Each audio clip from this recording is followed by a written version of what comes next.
ബലി അർപ്പിക്കുന്നതും ബലി അർപ്പകൻ എല്ലാവരും ഉപയോഗിക്കുന്നത് ഈ ലിനൻ തുണിയാണ്. ഈശോനെ പൊതിയുന്നത് ഈ വെള്ള തുണിയുണ്ടോ നിങ്ങൾ അവിടെ വിരിക്കുന്ന സീറോ മലബാർ കുർബാന കഴിയുമ്പോൾ അല്ലേ നമ്മൾ ലത്തീൻ റീതിയിലല്ലേ സീറോ മലബാറിൽ വിശുദ്ധീകരണത്തിന്റെ ബലിപീഠമേ സുസ്തി, ഞങ്ങളുടെ കർത്താവിന്റെ കബറിടമേ സുസ്തി. ഇതെല്ലാം ഈ ബലിപീഠത്തെ സൂചിപ്പിക്കുന്നു.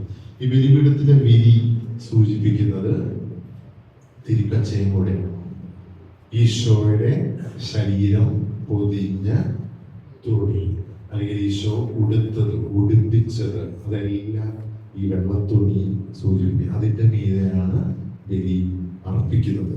മനസ്സിലായോ? അപ്പൊ ഈശോയുടെ ഇതിന് രണ്ട് വശമുണ്ട്. ഇവിടെ ബാക്കിൽ ഒരു ഭാഗം കൂടെയുണ്ട്. അതായത് ഇത് മുകൾ ഭാഗം. അപ്പൊ പൊതിയുന്നത് എങ്ങനെയാണ്? ആദ്യം ഈ തുണി വിരിച്ചിട്ട് മരിച്ച ആളുടെ ശരീരം കിടത്തും. അതാണ് യഹൂദ പാരമ്പര്യ രീതി. എന്നിട്ട് ബാക്കിയുള്ള ഭാഗം കൊണ്ട് തലയിൽ കൂടെ എടുത്ത് ഫ്രണ്ടും പൊതിയും. ഈ ഫ്രണ്ട് ഇതാണ്, ബാക്കും ഇപ്പുറത്ത് നിങ്ങൾക്ക് പിന്നീട് കാണാം. അതായത് ഏത് ഭാഗത്താണ് കർത്താവിന്റെ ശരീരം കിടത്തിയത് ആ ഭാഗത്തിന്റെ മുറിവുകൾ നമുക്ക് ഇവിടെ കാണാം. മുകൾ ഭാഗം പൊതിഞ്ഞ ഭാഗമാണ് ഇവിടെ നിങ്ങൾക്ക് കാണുന്നത്. അപ്പൊ ഇവിടെ എഴുതിയേക്കുന്നത് ഞാനന്ന് മുഴുവിച്ചില്ലേ, കോപ്പിയ ഫോട്ടോഗ്രാഫിക്ക ഇൻ ഗ്രandeza naturale della ബാക്കി ഇവിടെയാണ് Sacre Sindone conservata nella cattedrale di Torino. എന്തെങ്കിലും മനസ്സിലായോ? ഒന്നും മനസ്സിലായില്ല അല്ലേ? ഒറിജിനൽ ഫോട്ടോഗ്രാഫിയുടെ കോപ്പിയാണ്. ഒറിജിനൽ എങ്ങനെയാണ് അതേ അളവില് അതേ വലിപ്പത്തില് ഫോട്ടോ കോപ്പി എടുത്തത്. ഗ്രന്ഥേസ നാച്ചുറാലെ എന്ന് പറഞ്ഞാൽ ഒറിജിനൽ നേച്ചർ. ഒറിജിനൽ അല്ലെങ്കിൽ അത് ഗ്രന്ഥേസ ഗ്രാൻഡിയർ എന്നും പറയും. ഒറിജിനൽ വലിപ്പത്തിൽ, നാച്ചുറൽ വലിപ്പത്തിൽ. സാക്കറെ സിന്തോണെ, സിന്തോണെ എന്ന് പറഞ്ഞു കഴിഞ്ഞാൽ ഇറ്റാലിയനില് കച്ച എന്നർത്ഥം. കോൺസെർവാത്തെ nella cattedrale di Torino. ടൂറിനിലെ കത്തീഡ്രൽ. ടൂറിൻ എന്ന് പറയുന്നത് ഇറ്റലിയിലെ ഒരു സ്ഥലമാണ്. ഡോൺ ബോസ്കോയുടെ ആദ്യത്തെ പള്ളി പണിയുന്നതാണ് ടൂറിനിലാണ്. മിസ്റ്റർ ഡോൺ ബോസ്കോ തന്റെ സലേഷ്യൻ സമൂഹത്തിന്റെ ആദ്യത്തെ വ്യാപനമൊക്കെ അവിടുത്തെ കത്തീഡ്രൽ പള്ളിയിൽ ഒറിജിനൽ ഇന്നും സൂക്ഷിച്ചു വെച്ചിട്ടുണ്ട്. അനേകം ടെസ്റ്റിന് വിധേയമായ ഒരു തുണിയാണ് തിരുക്കച്ച. നിങ്ങള് ദിവ്യകാരുണ്യ അത്ഭുതം കേട്ടോ? ദിവ്യകാരുണ്യ അത്ഭുതങ്ങൾ. ദിവ്യകാരുണ്യം എന്താ? പരിശുദ്ധ കുർബാന എന്താ? ഇവിടെ ബലിയർപ്പിച്ചല്ലേ അച്ഛൻ ഉയർത്തത് പരിശുദ്ധ കുർബാന. അതിന്റെ അത്ഭുതങ്ങൾ 200-ൽ മേറെ 300 അടുത്തുണ്ട്. അംഗീകരിച്ചത് നമുക്ക് വളരെ കുറച്ചുള്ളൂ. നിങ്ങൾക്ക് കഴിഞ്ഞ മാസം എനിക്ക് ആദ്യമായിട്ട് പോകാൻ അവസരം കിട്ടി. കണ്ണൂരിൽ നിന്ന് ആരെങ്കിലും ഉണ്ടോ? കണ്ണൂരുകാര് വിളക്കന്നൂര് പോയിട്ടുണ്ടോ? എത്ര പേർക്കറിയാം വിളക്കന്നൂര്? ഞാൻ ആദ്യമായിട്ട് ഇത് കഴിഞ്ഞ സമയം പോയത്. ദൈവം എന്നോട് ഒരു വണ്ടിയൊക്കെ ഇട്ടി കഴിഞ്ഞ് ഞാൻ പേടിച്ച് കുറച്ചാണ് അവിടെ നേരെ അത് കഴിഞ്ഞ് നേരെ മുമ്പിലെത്തുന്നത് വിളക്കന്നൂര് എത്തുകയാണ് ചെയ്തത്. അവിടെ ചെന്ന് ജസ്റ്റ് കർത്താവിൻ്റെ അത്ഭുതം കണ്ടിട്ട് പോരാം എന്നല്ലേ. അപ്പൊ ഞാൻ പൊതുവെ അത് അത്ഭുതകരമായി സയന്റിഫിക് സ്റ്റഡിയൊക്കെ നടത്തി തെളിയിച്ചതാണ്. 13 വർഷം മുമ്പുള്ള തിരുവോസ്തിയ ഇപ്പോഴും അങ്ങനെ ഇരിക്കും. ഇനി ആ തിരുവോസ്തിയുടെ പ്രത്യേകത അച്ഛൻ കുർബാനയില്, സീറോ മലബാർ കുർബാനയില് തിരുവോസ്തി 2ആയി പൊളിച്ചിട്ട് ആ കഷ്ണം മുക്കിയിട്ട് അത് മടക്കിയിട്ട് കുരിശാകൃതിയിൽ അച്ഛൻ പ്രാർത്ഥിച്ച് വെക്കും. അത് കഴിഞ്ഞിട്ടാണ് ഈ സംഭവം നടന്നത്. അതുകൊണ്ട് ആ മുകളിലെ ഭാഗം ഒരു പൊട്ടല് കാണാറുണ്ട്, പിന്നീട് കൂട്ടിച്ചേർത്ത് വെച്ചത്. അപ്പോ അവിടെ പോയപ്പോ എനിക്ക് തോന്നിയത്, എനിക്ക് അനുഭവപ്പെട്ടു, നിങ്ങൾക്ക് മറ്റുള്ളവർക്ക് അനുഭവപ്പെട്ടോ എന്നറിയില്ല. അപ്പൊ അവിടെ വന്നിരുന്നവർ നോക്കണ്ടോ, ഞാനപ്പോ ഉടുപ്പല്ലായിരുന്നു, ഷർട്ടിലായിരുന്നു. അവിടെ ചെന്ന ഞാൻ ഈ പള്ളിയുടെ ഉള്ളിൽ കറങ്ങി നിന്നപ്പോൾ 2-3 പേരുന്നു. അച്ഛൻ ഞങ്ങൾക്ക് ഒരു കുർബാന ചൊല്ലി തരും. അച്ഛനല്ലേ എന്ന് ചോദിച്ചു. ഷർട്ടായിരുന്നു. ഓ അതെ, ഞങ്ങൾക്ക് ഒരു കുർബാന ചൊല്ലി തരും. അയ്യോ ഞാനിവിടുത്തെ അച്ഛനല്ല, എന്നോട് വന്നു പോകണം ജസ്റ്റ്. അപ്പൊ പാലക്കാട് നിന്ന് വന്നേക്കണ തീർത്ഥാടകരാ, ഞങ്ങൾക്ക് ഇനി തിരിച്ചു പോയാൽ കുർബാന കിട്ടില്ല. ഉച്ചയ്ക്ക് അച്ഛന്മാരും കൊച്ചന്മാരും ഉറങ്ങണേ. ആ സമയത്ത് കുർബാന ഇല്ല. ഞാൻ ഇതിന്റെ മുമ്പിൽ പോയിരുന്നു. ഇപ്പൊ ഞാൻ ഫോട്ടോ ഒക്കെ എടുത്തു. പിന്നെ എന്റെ സ്ഥിരം സ്വഭാവം എന്നാലും ശരിക്കും ഇങ്ങനെയാണ്, ശരിക്കും അങ്ങനെയാണ്. ഞാൻ അപ്പുറത്തെ ആംഗിളിൽ എന്നെ കണ്ടവർക്ക് എന്ത് തോന്നിയെന്നറിയില്ല, അച്ഛനാണ് മനസ്സിലാത്തവർക്ക്. മുട്ടുകുത്തി ഞാൻ ഈ സൈഡിൽ പോയി, ആ സൈഡിൽ പോയി, ഈ സൈഡിൽ പോയി. അപ്പൊ എങ്ങനെയാണ് ഈ മുഖം വന്നിരിക്കുന്നത് തിരുവോസ്തിക്ക്? പക്ഷെ എനിക്ക് അനുഭവപ്പെട്ടത് ഈശോയുടെ മുഖം 3D ആയിട്ടാണ്. നിങ്ങൾ പോയവര് കണ്ടിട്ടുണ്ടോ അറിയില്ല. ഞാൻ ഇങ്ങനെ നോക്കുമ്പോൾ ഈശോയുടെ മുഖം ഇങ്ങനെ തുളിച്ച് ഒരു തിരുവോസ്തിയുടെ ഉള്ളിൽ നിന്ന് മുഖം ഇങ്ങനെ പുറത്തേക്ക് വരുന്ന എഫക്റ്റ്. അത് പലർക്കും അനുഭവപ്പെടുന്നുണ്ടെന്ന് പറയുന്നത്, ചിലർക്ക് ഇല്ലെന്ന് പറയുന്നത്, ചിലർക്ക് ആണെന്ന് പറയുന്നത്. ഫോട്ടോ എടുക്കുമ്പോൾ ഇല്ല. നേരെ മുമ്പിൽ നോക്കുമ്പോൾ ഞാൻ ഇങ്ങനെ ഒന്ന് നോക്കി, അപ്പോഴും അങ്ങനെ എനിക്കായിരുന്നു. പിന്നെ ഞാൻ ആ സൈഡിൽ പോയി. ആണ്ടോർക്ക് തോന്നിയിട്ടാണ് ഇയാൾക്ക് എന്താ അസുഖം, അച്ഛൻ ഉടുപ്പല്ലാത്തതുകൊണ്ടില്ല. ഞാൻ പിന്നെ അങ്ങോട്ട് നോക്കി, ആ സൈഡിൽ ഈ സൈഡിൽ. അപ്പോഴൊക്കെ എനിക്ക് ഈശോയുടെ ഈ ഭാഗം തള്ളി നിൽക്കുന്ന. അപ്പോൾ എന്റെ മനസ്സിൽ പോയൊരു സംഭവം തിരുക്കച്ചയെ കുറിച്ചാണ്. ഈശോയുടെ തിരുക്കച്ച സ്കാൻ ചെയ്ത് 3D എഫക്റ്റിൽ എടുക്കുമ്പോഴും ചിലവർ ഈ തിരുക്കച്ച കാണുന്ന സമയത്ത് അങ്ങനെ കാണാൻ പറ്റിയെന്ന് പറയണം. അതിങ്ങനെ എടുത്ത് വരുന്ന അനുഭവം നേരിട്ട് കാണുമ്പോൾ അങ്ങനെയുണ്ടെന്ന് ചിലവര് പറയും. എല്ലാവർക്കും അത് ഔദ്യോഗികമല്ല. ഇനി ഇത് മുഴുവൻ സയന്റിഫിക് സ്റ്റഡി. കത്തോലിക്ക സഭയിൽ ഒരു പ്രത്യേകതയുണ്ട്. ഏതൊരു അത്ഭുതം നടന്നു കഴിഞ്ഞാൽ അത് സ്ഥിരീകരിക്കാൻ സയന്റിസ്റ്റുമാരെയും ഡോക്ടർമാരെയും, അതിൽ പ്രത്യേകിച്ച് നിരീശ്വരവാദികളെ കൊണ്ടുവരും. അപ്പൊ വിശ്വാസമുള്ളവർക്ക് പിന്നെ വിശ്വാസത്തിന്റെ പേരിലായിരിക്കും അനലൈസ് ചെയ്യണം. അപ്പൊ വിശ്വാസം ഇല്ലാത്തവരെ കൊണ്ട് ലൂർദ് എന്ന് കേട്ട, ഫ്രാൻസിലെ ലൂർദിൽ പരിശുദ്ധമ്മ ഏറ്റവും കൂടുതൽ അത്ഭുതം പ്രവർത്തിക്കുന്നു. ഇന്നും ലോകത്തിലെ ഏറ്റവും വലിയ തീർത്ഥാടന കേന്ദ്രമാണ്. പ്രത്യേകിച്ച് ലക്ഷക്കണക്കിന് ആൾക്കാർ ഒരു മാസം വന്നു പോകും. ഒരാഴ്ചയിൽ എന്ന് പറയാം, ലക്ഷക്കണക്കിന് ലൂർദിൽ. പ്രത്യേകിച്ച് ഈ മാസം ഫെബ്രുവരി മാസത്തിൽ ഇഷ്ടം പോലെ വരും. ഫെബ്രുവരി 11 ലൂർദ് മാതാവിന്റെ. അപ്പൊ ഈ തിരുനാൾ ഞാൻ കണ്ടിട്ടുണ്ട്. 10-ാം തീയതിയാണെന്നോ ഞാൻ പോയത്. അതെ, ഞാൻ കണ്ടിട്ട് ഫെബ്രുവരി 10-നാണ് ഞാൻ വിളക്കെട്ടിന് പോയത്. അപ്പൊ ആദ്യമായിട്ടാണ് അവിടെ ഇത് കാണാൻ എനിക്ക് അവസരം ദൈവം ഒരുക്കിയത്. അപ്പോൾ നമ്മള് ഈ പടത്തില് കാണുന്ന ഈ ബ്ലഡ്, ഈ തുണി, തിരുക്കച്ച, സെഗുന്തോ പിയോ എന്ന് പറഞ്ഞൊരു ഫോട്ടോഗ്രാഫർ ആദ്യമായിട്ട് പുള്ളി ഇതില് ഈ കച്ചയില് ഫോട്ടോ എടുക്കുമ്പോ ഈ കാര്യങ്ങളൊക്കെ നിങ്ങൾക്ക് അറിയാലോ അല്ലെ. കത്തിപ്പോയപ്പോ ഇത് എതേസ വഴി തുർക്കി, ഇങ്ങനെ അനേക രാജ്യങ്ങളിൽ സഞ്ചരിച്ചിട്ടുള്ള ഒരു തുണിയാണ്. പിന്നീടാണ് ഇറ്റലിയിൽ എത്തുമ്പോ 2 തവണ തീ പിടിക്കുന്നതാണ്. ഇത് സൂക്ഷിച്ച പേടകം. അതിൽ ഒരു തവണ തീ പിടിച്ചപ്പോ മടക്കി വെച്ചേക്കണേ 4ആയിട്ട്. അതാണ് അവിടെ ഇവിടെ നിങ്ങൾ ഈ വെള്ളപ്പാടൊക്കെ തീ കൊണ്ട് ദ്വാരം വന്നതാണ്. മുഴുവൻ കത്തിപ്പോയില്ല ഭാഗ്യത്തിന്. അപ്പൊ അതുകൊണ്ടാണ് പുറകിൽ നിങ്ങൾ വരുമ്പോഴും അതുപോലെ കാണാം. അപ്പൊ ഈ തീ കൊണ്ട് ദ്വാരം വന്നത് തുറക്കുമ്പോ ഈ കോലത്തിലായി, അല്ലെങ്കിൽ അത് 4 5 അങ്ങനെ എത്രയായിട്ട് മടക്കി വെച്ചേക്കണേ. പിന്നീടാണ് ഇതിനെപ്പറ്റി പഠിക്കാൻ തിരുസഭ മാർപ്പാപ്പയ്ക്ക് അനുമതി കൊടുക്കുന്നത്. അങ്ങനെയാണ് പിന്നെ ഇത് മുഴുവൻ വിരിച്ച, ഇന്ന് ടൂറിൽ പോയാൽ ഈ തുണി മുഴുവൻ വിരിച്ച ഒരു ഗ്ലാസിന്റെ ഉള്ളിലിട്ട് നമുക്ക് അവിടെ പോയി മുട്ടുകുത്തി കർത്താവിന്റെ പീഡകളെ ഓർത്ത്. പിന്നാണ് മറ്റൊരു തെളിവ്. പക്ഷെ ഇന്ന് വരെ ലിനൻ ഇപ്പോഴും അഴുകിപ്പോയിട്ടില്ല, പൊടിഞ്ഞിട്ടില്ല, ചീത്തയായിട്ടില്ല. അടുത്ത അത്ഭുതം വിളക്കുന്നവര് ദിവ്യകാരുണ്യ, അതിൽ ഈശോയുടെ തിരുമുഖമാണ്. ഈശോയുടെ തിരുമുഖം ഇന്ന് ഇതിന്ന് 3D എടുത്ത് AI ഒക്കെ വെച്ച് എടുക്കണ അവസ്ഥയിലിരിക്കുന്നുണ്ട്. ഈ ഷേപ്പും ആകൃതിയൊക്കെ വെച്ചിട്ട്. ഇനി ഇതിലെ scientific study, carbon dating study, അങ്ങനെ കുറേ പഠനങ്ങൾ നടത്തിയിട്ടുണ്ട് വർഷങ്ങളോളം. ഇപ്പൊ വിളക്കുന്നൊരു അത്ഭുതം 13 വർഷം കഴിഞ്ഞ വർഷമാണ് വത്തിക്കാൻ അംഗീകരിച്ചത്. അതുവരെയും അണ്ടർ സ്റ്റഡി, അത് ശരിയാണില്ല. ഇപ്പൊ ദിവ്യകാരുണ്യ അത്ഭുതത്തില് വളരെ കുറച്ച് 4-5 ഉള്ളൂ മുഖം വന്ന അത്ഭുതങ്ങൾ. അതില് വരച്ച പോലെയാണ് ഇതിൽ വരാം. പെട്ടെന്ന് തന്നെ നമ്മൾ ഈ പെൻസിൽ കൊണ്ട് വരച്ചതുപോലെയാണ്. പക്ഷെ ഇവര് ഈ തിരുവോസ്തി പല ഇതിലും വെച്ചിട്ടുണ്ടെങ്കിൽ ഇത് വരച്ചതിന്റെ ഒരു തെളിവുമില്ല, ഒന്നും കാണുന്നില്ല. അതെങ്ങനെ വന്നു? എത്രയൊക്കെ ശ്രമിച്ചിട്ടും അതിലിപ്പോ നമ്മുടെ പരിശുദ്ധ അമ്മയുടെ ഗ്വാദലൂപ്പെ മാതാവിന്റെ തുണിയുണ്ട്. അത് ജീവനുള്ളൊരു സ്ത്രീയെ ഹൃദയം ഉദരത്തിൽ തൊടുന്ന പോലെയാണെന്ന് പറയുന്നത്. അതുപോലെയാണ് ചിലവർക്ക് ഈ സെഗുന്തോ പിയോന് പുള്ളി വന്ന് തൊട്ടപ്പോ പുള്ളിക്ക് ജീവൻ തുടിക്കുന്ന പോലെ അനുഭവപ്പെട്ടു എന്ന് പറയുന്നത് തിരുക്കച്ച്. അതെല്ലാം കിട്ടണമെന്നില്ല, ചിലവർക്ക് സംഭവിക്കുന്ന ഒരു കാര്യമാണ്. അപ്പൊ നമ്മള് പ്രത്യേകമായിട്ട് ഈ ഒരു തിരുക്കച്ചയില് നമ്മള് ശ്രദ്ധിക്കേണ്ടത് ഈശോയുടെ രക്തത്തിന്റെ പാടുകളും മുറിവിന്റെ പാടുകളുമുണ്ട്. ഈശോയുടെ രക്തത്തിന്റെ പാടുകളും മുറിവിന്റെ പാടുകളും.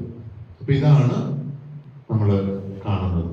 ഈ രക്തം ടെസ്റ്റ് ചെയ്തപ്പോൾ ദിവ്യകാരുണ്യ അത്ഭുതങ്ങളിൽ വന്നിരിക്കുന്ന എല്ലാ ടെസ്റ്റുകളായിട്ടും വളരെ സാമ്യം.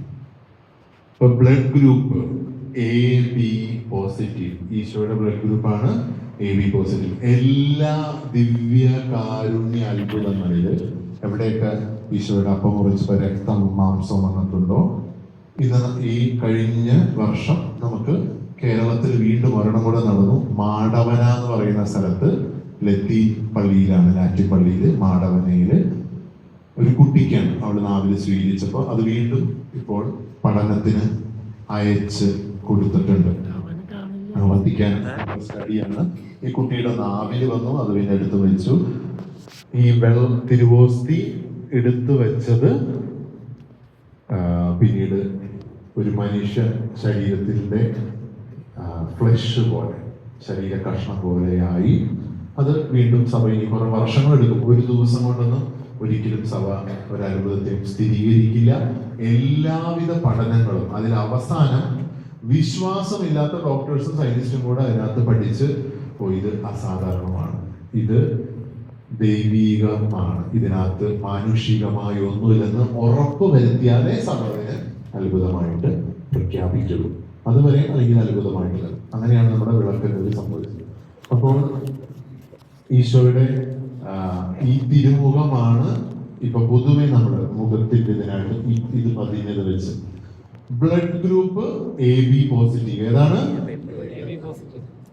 ദിവ്യകാരുണ്യ അത്ഭുതത്തിൽ നടന്നേക്കണ ബ്ലഡ് ഗ്രൂപ്പും ഈശോയുടെ തിരുക്കച്ചയിലെ ബ്ലഡ് ഗ്രൂപ്പും ചെക്ക് ചെയ്ത് കഴിയുമ്പോ AB പോസിറ്റീവ്. ഇതുവരെ ഹല്ലേലൂയ. യേശുവേ നന്ദി, മറിയമേ നന്ദി, ഔസപിതാവേ നന്ദി. ഇനി അടുത്തത് ഈശോയുടെ ശരീരത്തിലെ ഏറ്റവും മുറിവുകൾ, ചമ്മട്ടി അടിയുടെ, അതാണ് ഈ ഓരോ പാടുകൾ നിങ്ങൾ കാണുന്നത്. നമുക്ക് അത്ര ക്ലാരിറ്റി. ഈശോയുടെ കൈ ഇവിടെ നമുക്ക് കാണാം. കൈ യഹൂദ പാരമ്പര്യത്തിൽ ക്രോസ് ചെയ്ത് വെക്കും. കണ്ണിന്റെ ഭാഗത്ത് 2 തുട്ടുകൾ വയ്ക്കും. അത് യഹൂദ ഇതിന്റെ രീതിയാണ്. കണ്ണ് ആള് മരിച്ചു എന്ന് ഉറപ്പ് വരുത്താൻ ഒരു തുട്ട് വയ്ക്കും, കണ്ണ് തുറക്കാതിരിക്കാൻ, മരിച്ചു എന്ന് ഉറപ്പ് വരുത്താൻ. ഇതൊക്കെയാണ് തെളിവുകൾ. അത് ആ കാലഘട്ടത്തിലുണ്ടായിരുന്ന റോമൻ തുട്ടുകളാണ്. അത് കർത്താവിന്റെ കണ്ണിന്റെ അവിടെ വെച്ചിരുന്നു. ഹിസ്റ്റോറിക്കലി തെളിയിക്കാനാണ്, ചരിത്രപരമായൊരു തെളിവാണ്. ഈശോ ജനിച്ചു, മരിച്ചു, അവിടുത്തെ ശരീരം പൊതിയപ്പെട്ടിരുന്നു, ഈ രക്തം വന്നത്, വൂൺസ്. അപ്പൊ വീണ്ടും നമ്മുടെ വിശ്വാസ പ്രമാണത്തില് സഭയെന്നുകൊണ്ട് എപ്പോഴും പോന്തിയോസ് പീലാത്തോസിന്റെ കാലത്ത് തെളിവാണ്. പോന്തിയോസ് പിലാത്തോസ് റോമൻ ഗവർണർ, അവിടെ യൂദായില് ജെറൂസലേം അവിടെ ഭരിച്ചുകൊണ്ടിരിക്കുന്ന സമയത്താണ് ഈശോ വരാൻ. റോമാക്കാർക്ക് ഒരു സ്വഭാവം ഉണ്ടായിരുന്നു. ഇവര് ഓരോ ഗവർണർമാരും ഓരോ ചക്രവർത്തി വരുമ്പോഴും ചരിത്രം എഴുതി വയ്ക്കുമായിരുന്നു. അടുത്ത തെളിവാണ് ഈശോയെ വധിക്കാൻ വിട്ടുകൊടുത്തത് റോമൻ ഗവർണറായ പന്തിയോസ് പീലാത്തോസ് ആണെന്നുള്ളതൊക്കെ. ഈ കച്ചയില് പോലും അനേകം അക്രൈസ്തവരും വിശ്വാസമില്ലാത്തവരാണ് ഇത് പഠിക്കാൻ പോയിട്ട് കർത്താവിലേക്ക്, വിശ്വാസത്തിലേക്ക് വന്നത്. കാരണം അവരുടെ അസാധ്യം സാധാരണഗതിയിൽ.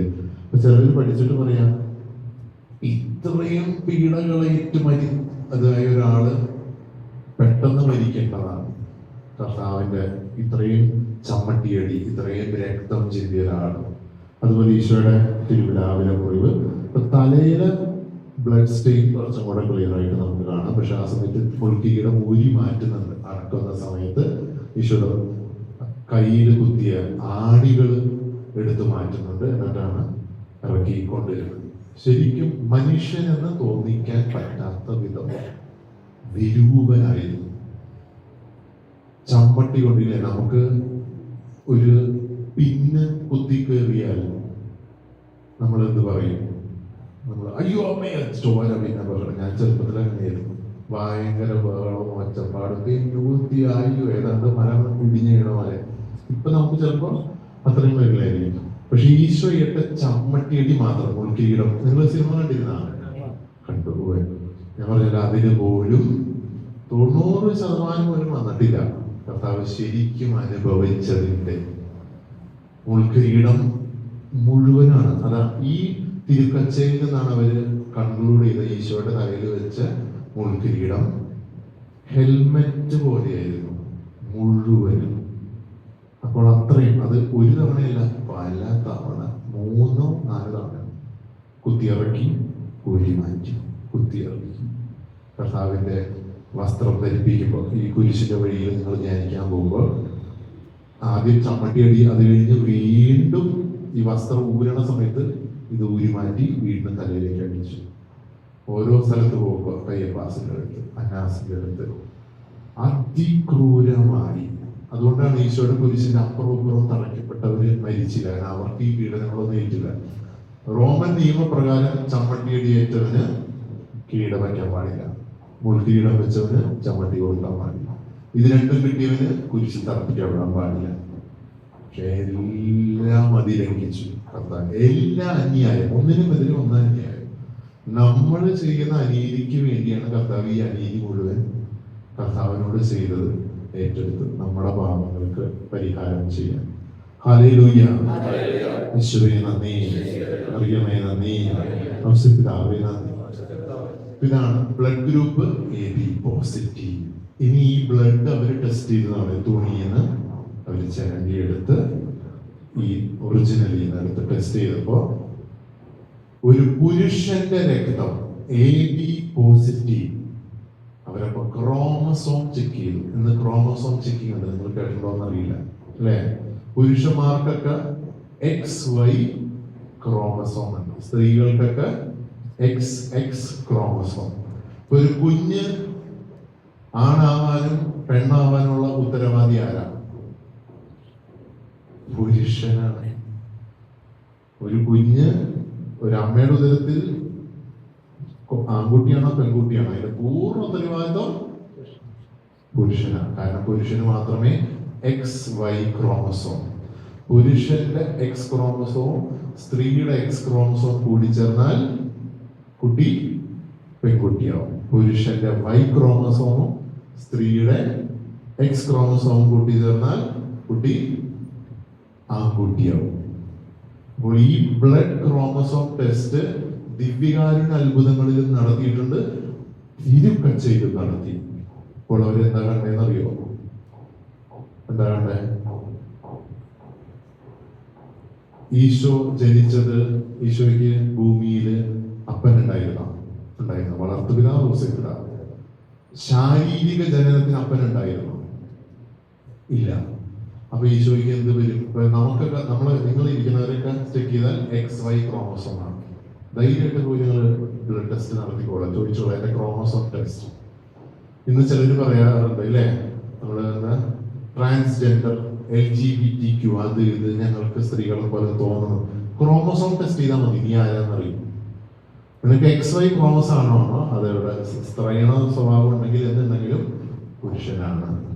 ക്രോമസോം XX ആണ്, സ്ത്രീയാണ്. ബാക്കി സ്വഭാവം എന്തൊക്കെയാണ്. ഈശോയുടെ ക്രോമസോം എന്തായിരുന്നു? ഈശോ രക്തം സ്വീകരിച്ചത് ആരിൽ നിന്നാണ്? പരിശുദ്ധ അമ്മയിൽ നിന്നാണ്. ആഴത്തിലേക്ക് ചിന്തിച്ചാൽ അവിടുത്തെ മജ്ജയും മാംസവും ജലവും രക്തവും മുഴുവനും മറിയത്തിൻ്റെതാണ്. മറിയത്തിൽ നിന്ന് സ്വീകരിച്ചതാണ് അവിടെ നമുക്ക് നൽകിയത്. മറിയത്തിലൂടെ, മറിയത്തിനോടൊപ്പം, മറിയത്തിന് വേണ്ടി, മറിയത്തിലൂടെ നമുക്ക് വേണ്ടി ബലിയായി തീർന്നത്. മുഴുവനും ഈശോയുടെ ശരീരപ്രകൃതം അവിടുന്ന് ആത്മാവ് കൊണ്ട് അവിടുന്ന് ദൈവമാണ്, ദൈവത്വം നിറഞ്ഞവനാണ്, ദൈവമാണ്, ദിവ്യാത്മാവാണ്. പക്ഷെ ശരീരം മുഴുവനും അമ്മയിൽ നിന്നാണ്. അപ്പന്റെ ഒരു ഇടപെടലില്ല, പരിശുദ്ധാത്മാവിന്റെ ഇടപെടലുണ്ട്. പരിശുദ്ധാത്മാവ് അന്നാ കത്രീന മെറിച്ചിന്റെ വെളിപാടിൽ പറയുന്നതും മേരി ഫക്കരല്ല അവർ പറയുന്നതും പരിശുദ്ധാത്മാവെന്ന് പരിശുദ്ധ അമ്മയുടെ ഹൃദയത്തെ സ്നേഹാഗ്നി ജ്വാലയാൽ പിളർത്തി അവിടെ നിന്ന് ഒഴുകിയ മറിയത്തിന്റെ വിമല ഹൃദയത്തിന്റെ രക്തം. അപ്പൊ മാതാവിന്റെ ബ്ലഡ് ഗ്രൂപ്പ് ഏതായിരിക്കും? സെയിമാണ്. അപ്പൊ ആ രക്തം ആണ് ഈശോയുടെ ശരീരം രൂപപ്പെടുത്താൻ ദൈവം ഉപയോഗിച്ചത്, പരിശുദ്ധാത്മാവ് ഉപയോഗിച്ചത്. ആവേ മരിയ, യേശുവേ നന്ദി, മറിയമേ നന്ദി, ഔസപിതാവേ നന്ദി. അതുകൊണ്ടാണ് ഈശോയുടെ ക്രോമസോം എല്ലാ ദിവ്യകാരുണ്യ അത്ഭുതത്തിലും ഡോക്ടേഴ്സും സയന്റിസ്റ്റും അത്ഭുതപ്പെട്ടതും ഈ തിരുക്കച്ചയിലും ഒരു എക്സ് ക്രോമസോം മാത്രമുള്ള ഒരു ആള്. That is impossible. അങ്ങനെ ഒരാള് ഭൂമിയിൽ ഒരമ്മയുടെ വയറ്റിൽ നിന്ന് ജനിച്ചതായിട്ട് അവർക്ക് ബുദ്ധിമുട്ട് കണ്ടെത്താൻ. എക്സ് ക്രോമസോം മാത്രമുള്ളൂ. അമ്മയിൽ നിന്ന് ഈശോ സ്വീകരിച്ച എക്സ് വൈ ഇല്ല. ഇനി എക്സ് എക്സ് അല്ല, എക്സ് എക്സ് ആണെങ്കിൽ സ്ത്രീയാവും. എക്സ് മാത്രമേ ഉള്ളൂ. അതായത് പരിപൂർണ മനുഷ്യനും പരിപൂർണ ദൈവവും. ആവേ മരിയ, യേശുവേ നന്ദി, മറിയമ്മേ നന്ദി, ഔസപിതാവേ നന്ദി. ഇത്രയും തെളിവുകളാണ് നമുക്ക് ഈ തിരുക്കച്ചയിലൂടെ ഉള്ളത്. അതുകൊണ്ട് തിരുക്കച്ച ഏതൊരു വർഷത്തിൽ വണങ്ങുമ്പോ നമുക്ക് ഭാഗിക ദണ്ഡവിമോചനം കൊടുത്തിരുന്നു, പിന്നെ പൂർണ്ണ ദണ്ഡവിമോചനം. ഇപ്പൊ ഇതിന്റെ ഒരു കോപ്പിയാണ് ആദ്യത്തെ 12 ഒറിജിനൽ ആദ്യം ഉണ്ടായിരുന്നത്. ഇപ്പൊ കുറെ കോപ്പികളുണ്ട്. അതിലൊരെണ്ണമാണ് ഇവിടെ ഷാജിപ്പിന് ഒരച്ഛൻ കൊടുത്തതാണ്, റോമിന്ന് അല്ലെ, ഇറ്റലിയിൽ നിന്ന് കൊടുത്തതാണ്. ഇതൊരു നിസ്സാര കാര്യമല്ല, അത്ര എളുപ്പത്തിൽ കിട്ടുമല്ല. നമ്മൾ പ്രാർത്ഥിക്കുന്ന ഭാവിയിൽ ഇതുപോലെ പ്രദർശന ഈശോയുടെ പീഡാനുഭവത്തെ പറ്റി ധ്യാനിക്കാൻ റോമിൽ ടൂറിൽ ചെന്ന് കഴിഞ്ഞാൽ മ്യൂസിയം ഉണ്ട്.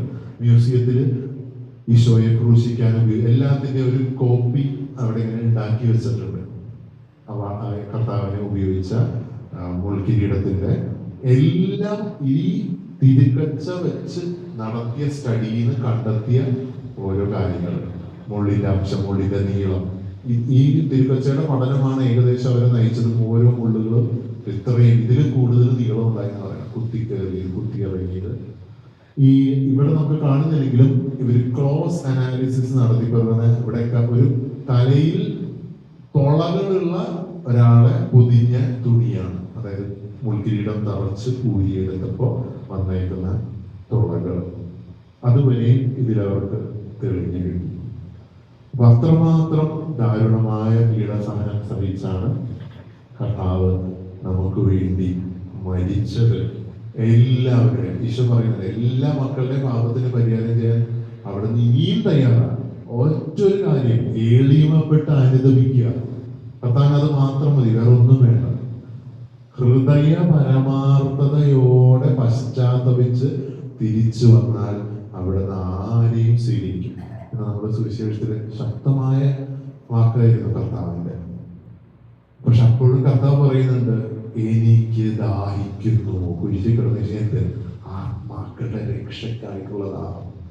ഈ ആത്മാക്കളൊന്നും നരകത്തിൽ പോകരുത്, നിങ്ങളുടെ പഴയ സ്വഭാവത്തിൽ തിന്മയിലേക്ക് പോകരുത്, നന്മ ചെയ്ത് സ്വർഗത്തിന് അർഹരാകണം. അതായിരുന്നു ഈശോയുടെ ദാഹം, അല്ലാതെ ഭൗമിക ദാഹമല്ല. ആത്മാക്കളെ നേടാനും രക്ഷിക്കാനുള്ളതാണ്. അതിന്റെ ഒരു വലിയ ഈശോയുടെ പീഡാസനത്തിന്റെ ഏറ്റവും വലിയൊരു തിരുശേഷിപ്പാണ് ഈ തിരുക്കച്ച. ഒന്ന് വിശുദ്ധ കുരിശുണ്ട്, ഈശോയുടെ മുൾക്കിരീടത്തിന്റെ കഷ്ണങ്ങള്. ഫ്രാൻസില് ലൂയിസ് 9 രാജാവ് ഈശോയുടെ 2 മുൾക്കിരീടത്തിന്റെ കഷ്ണം തിരുശേഷിപ്പിന്റെ സമ്മാനമായി കിട്ടിയപ്പോ ഒരു പള്ളി തന്നെ പണിതായിരുന്നു. ഒരു പള്ളി മുഴുവൻ പണിതത് ഈശോയുടെ 2 തിരുശേഷിപ്പ് വയ്ക്കാൻ മാത്രം, മുൾക്കിരീടത്തിന്റെ 2 അതുപോലെ ഇന്ന് നമുക്ക് ഇതൊരു പള്ളിയിലാണ് ഇന്ന് ഈ തിരുക്കച്ചയുടെ ഒറിജിനൽ സ്ഥിതി ചെയ്യുന്നത്. അപ്പൊ എല്ലാവരെയും ഞാൻ നേരത്തെ പറഞ്ഞല്ലോ, അത്ഭുതപ്പെടുത്തുന്നത് 2000 വർഷമായിട്ട് ഈ ലിനൻ തുണി അഴുകാതെ പൊടിയാതെ തീ കത്തിയിൽ പോയിട്ട് ഇപ്പോഴും അതേപടി നിൽക്കുന്ന ഒരു മഹാനുഭവം. ആവേ മരിയ, യേശുവേ നന്ദി, മറിയമേ നന്ദി, ഔസപിതാവേ നന്ദി, ഹല്ലേലൂയ. അപ്പൊ ഇത്രയും കാര്യങ്ങൾ അറിഞ്ഞിരിക്കാം. കർത്താവിന്റെ ഈ പീഡകളോട് ചേർത്ത് നമുക്ക് കുരിശിന്റെ വഴിയിലേക്ക് നമുക്ക് പ്രവേശിക്കാം. കർത്താവ് നിങ്ങൾക്ക് ഇത് ധ്യാനിക്കാൻ, നിങ്ങൾ ഇത് കഴിയുമ്പോൾ, കുരിശിന്റെ വഴി കഴിയുമ്പോൾ, ഒറിജിനൽ അല്ലെങ്കിലും ഈശോയുടെ പൊതിഞ്ഞ്, നിങ്ങൾ ശ്രദ്ധിച്ചോന്നറിയില്ല, അച്ഛൻ എപ്പോഴും കുർബാനയ്ക്ക് വരുമ്പോ ആദ്യം ഇവിടെ മുത്തൂനെയാണ്, പിന്നെയും ബലിപീഠമാണ്, ഈശോയുടെ തിരിക്കച്ചയും കൂടെ. അപ്പൊ അവിടെ മുത്തുന്നു, ബലി കഴിയുമ്പോഴും മുത്തുന്നു. അപ്പൊ അതുകൊണ്ട് ചില ആൾക്കാരൊക്കെ നിങ്ങൾ കണ്ടിട്ടോന്നറിയില്ല, അവരുടെ വിശ്വാസം കൊണ്ട് ഒരു പള്ളിയിൽ ചെന്ന് കഴിഞ്ഞാൽ അൾത്താരയിൽ കയറാൻ പറ്റുന്ന ആൾത്താരയുടെ പടി മുത്തും. ഒന്ന് ഈശോയുടെ ദിവ്യകാരുണ്യം, ഈശോ ജീവനോടെ ഉണ്ട് അവിടെ അപ്പത്തിന്റെ രൂപത്തില്. രണ്ട് ഈ ആൾത്താരയും. അപ്പൊ ആ തിരുക്കച്ചയും കൂടെ സൂചിപ്പിക്കുന്നതാണ് ഈശോയെ പൊതിഞ്ഞ്, ഈശോയുടെ ബലിയെയും ബലിപീഠത്തെയും പൊതിയുന്ന ഈ തുണയും. അതുകൊണ്ട് നിങ്ങൾക്ക് വന്ന് വണങ്ങാവുന്നതാണ്. കുരിശിന്റെ വഴി കഴിഞ്ഞ് പിന്നീട് ഈശോ കുരിശിന്റെ വഴി നമ്മൾ ചെല്ലുമ്പോൾ ഓരോ സ്റ്റേഷൻ മാറാറില്ല, തിരിയാറില്ലേ? എല്ലാ ദിവസവും കുരിശിന്റെ വഴിക്ക്, പ്രത്യേകിച്ച് കത്തോലിക്കർ, പൂർണ്ണ ദണ്ഡ വിമോചനം, അതിന് കുർബാന സ്വീകരണം നിർബന്ധമാണ്, അല്ലെങ്കിൽ ഭാഗിക ദണ്ഡ വിമോചനമുണ്ട്. ഓരോ ഇത് മാറി എല്ലാ ദിവസവും കുരിശിന്റെ വഴിക്ക് ഉള്ളതാണ് പൂർണ്ണദണ്ഡ വിമോചനം. ഒരു ജപമാല കൂട്ടത്തോടെ ചെയ്യാൻ പൂർണ്ണദണ്ഡ വിമോചനം, അരമണിക്കൂർ ബൈബിൾ വായിച്ചാൽ പൂർണ്ണദണ്ഡ വിമോചനം. അപ്പൊ പ്രത്യേകിച്ച് ഇന്ന് ഈശോയുടെ ഈ തിരുക്കച്ചയും കൂടെ നമ്മൾ ചേർത്ത് ധ്യാനിച്ചുകൊണ്ട് കർത്താവിന്റെ തിരുശേഷിപ്പിന്റെ ഒരു വലിയ തിരുശേഷിപ്പിന്റെ ഒരു കോപ്പി ഇവിടെ നിങ്ങളുടെ മുമ്പിൽ നിൽക്കുമ്പോൾ, കർത്താവെ ഈ തിരുക്കച്ചയിൽ പതിഞ്ഞ മായാത്ത പീഡാനുഭവങ്ങളുടെ മുദ്ര കുരിശിന്റെ വഴിയിലും പ്രാർത്ഥനയിലും എൻ്റെ ഹൃദയത്തിലും മനസ്സിലും പതിപ്പിക്കണമേ. ശരീരത്തിൽ പതിഞ്ഞ വിശുദ്ധര് വരെയുണ്ട്. ചില വിശുദ്ധ ഫ്രാൻസിസ് അസീസിയാണ് ആദ്യം ഈശോയുടെ പഞ്ചക്ഷതം, ഈശോയുടെ മുറിവ് ശരീരത്തിൽ പതിഞ്ഞവർ ഇന്നും ജീവിച്ചിരിക്കുന്ന നമ്മുടെ കേരളത്തിലുണ്ട് കുറച്ചുപേര്, അൽമായിലുണ്ട്, ഇപ്പൊ തഞ്ചാവൂർ ഒരു കാർമലീത്ത സിസ്റ്റർ ഉണ്ട്, മിണ്ടാമറത്തില് പഞ്ചക്ഷതധാരിയാണ്. ഈശോയുടെ മുറിവ് മേത്ത് വരും, വേദന കൊണ്ട് പൊളയും ഒത്തിരി അനുഭവിക്കുന്നെങ്കിലും കർത്താവിന്റെ പാപികളുടെ മാനസാന്തരത്തിന്, സഭയുടെ വിശദീകരണത്തിന് വേണ്ടി അവർ ആ വേദനയൊക്കെ കാഴ്ചവെക്കും. ഈ ഷിലോങ്ങിൽ തന്നെ ഈ കരുണയുടെ അവസാനത്തെ മണിക്കൂറുകളിൽ അത് കിട്ടിയ ജിങ്സ് ഗുർ എന്ന് പറഞ്ഞ കുട്ടിയുടെ ഒപ്പം വേറൊരു പെൺകുട്ടിയുണ്ട്, അവൾക്കും ഇതുപോലെ പഞ്ചക്ഷതം കിട്ടുന്നതാണ്. അതിൽ പലരും ഭക്ഷണം കഴിക്കാതെ ദിവ്യകാരുണ്യം മാത്രം സ്വീകരിച്ച് ജീവിക്കുന്നവരാണ്. പല പഞ്ചക്ഷതധാരികളും ഇപ്പോഴും ഉണ്ട്. സഭ അംഗീകരിച്ചിട്ടുള്ള ചില വിശുദ്ധരുണ്ട്, വർഷങ്ങളോളം പരിശുദ്ധ കുർബാന ദിവ്യകാരുണ്യം മാത്രം സ്വീകരിക്കുന്നു, വേറെ ഒരു ഭക്ഷണം കഴിക്കില്ല. ഇവരെ പോയി ടെസ്റ്റ് ചെയ്ത് കഴിഞ്ഞാൽ അത്ഭുതം, ഇവരുടെ ആരോഗ്യനില പെർഫെക്റ്റ്ലി ഓക്കെ, ഒരു അസുഖവുമില്ല, ഒന്നിനും കുറവില്ല, ഒരു പ്രോട്ടീനും കുറവില്ല, ഒരു മിനറലും കുറവില്ല, ഒരു പരിശുദ്ധ കുർബാന മാത്രം സ്വീകരിച്ച് ജീവിക്കുന്നു. അപ്പൊ അവരോടൊക്കെ മാധ്യസ്ഥ അപേക്ഷിച്ചുകൊണ്ട് ഭക്തിയോടെ നമുക്ക് കുരിശിന്റെ വഴിയിലേക്ക് പ്രവേശിക്കാം. മനസ്സിലായോ?